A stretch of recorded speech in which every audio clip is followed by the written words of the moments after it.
Equity release describes ways of accessing your property's value to have cash available in later life. This video will provide you with more detail, explain some of the options, and run through key factors and considerations. Equity release is available to you if you are aged 55 or over and where you have a reasonable level of equity in your property. There are two main types of equity release products, which are called lifetime mortgages and home reversion plans. Lifetime mortgages are where you take a loan against your property.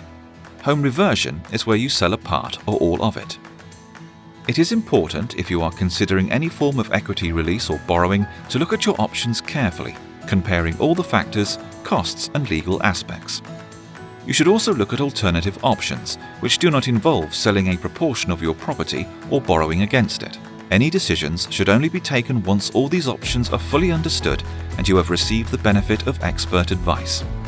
Of the two types of equity release schemes available, it is the lifetime mortgage which is by far and away the most popular in today's marketplace. A lifetime mortgage is, as the name suggests, a loan, and therefore you will retain full ownership of your home.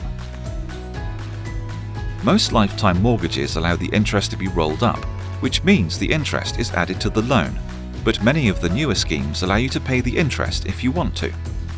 Some allow you to do either over the life of the loan. It can be that flexible. Be aware that if you choose to roll up the interest, the loan will grow over time, so this needs to be carefully considered. The capital plus interest is payable either on death or if you go into long-term care. In the case of couples, this relates to the second death or the second person going into care. Interest rates are likely to be fixed in most cases. If they are variable, they will be capped, which means they cannot go above a certain maximum level. There are various ways a lifetime mortgage can be structured. We can show this as an example on a loan size of £80,000. One is to take a lump sum up front, meaning interest is charged on the full amount from day one. The second way is to arrange a drawdown facility and to take the loan in stages as and when you need it. In this case, interest is only charged on the amounts you have drawn down. This can save money, as the undrawn parts do not have interest applied to them until they are drawn. The third option is to take your lifetime mortgage in the form of a regular income, with interest only being charged on the amounts released. The other equity release product available to you is a home reversion plan. Put simply, a home reversion plan is a means of selling a share or all of your home at a discounted value in exchange for a lifetime tenancy, which is rent-free. In selling that part of your property to a home reversion provider, you release equity from the value of the part you sell. The tenancy will guarantee your right to remain in the property until death or having to go into long-term care. Then the property is sold, and the proceeds of the sale are divided between your estate and the home reversion plan provider, who will receive the value of their share based on the sale price of your property at that time. One of the biggest concerns many people have with equity release schemes is that they believe you could lose your home. This challenge has been tackled head-on by the equity release sector. And today, modern schemes now come with a guarantee that the value of the loan will never be more than the value of the property. A big question around equity release is whether you can still move to a new house. The answer is yes, providing the new property is acceptable to the lender and you have enough equity to transfer your loan.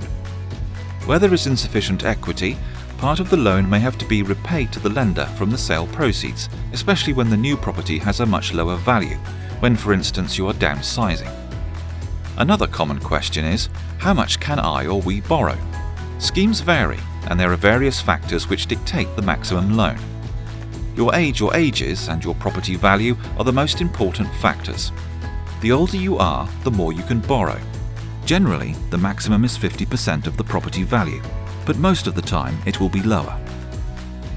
There can be many reasons why equity release is required by homeowners, and it is worth looking at these and considering some of the factors. Most popular is to use equity release to top up your income in retirement. This means using some of the accumulated growth of the house value and turning this into additional income or capital to support your future lifestyle. This could be to help with specific expenses, your monthly bills, or one-off expenses like buying a car, a caravan, a holiday home, or carrying out those much-wanted home improvements. Another popular reason is to release the money to help with family needs, such as helping a child or a grandchild with their deposit on a property of their own. In some cases, equity release can be used in financial planning to help structure assets and create liabilities in such a way as to reduce future inheritance tax. Finally, it may be used to help meet long-term care costs, especially when care is to be provided at home. It should be noted that if care is required in a nursing or residential home, this may not be possible and the property may have to be sold. In each of these cases, the best solution could vary, and as said earlier, there could be other solutions which do not involve equity release or borrowing at all. This is an area of finances where many new innovations are coming in, including what are known as retirement interest-only mortgages, so it is vital to look at all your options. There is a very prescriptive regulation in this market, and in addition, the Equity Release Council and its members provide high standards of conduct and practice, plus significant consumer safeguards. There are few financial subjects where the value of advice is more important. In fact, you cannot take out any equity release loan without using a specialist financial advisor and getting independent legal advice. We can help you and advise you if equity release is suitable for you, the amounts you can borrow, the costs involved, and provide you with a detailed appraisal of your options and everything you need to know to make an informed decision.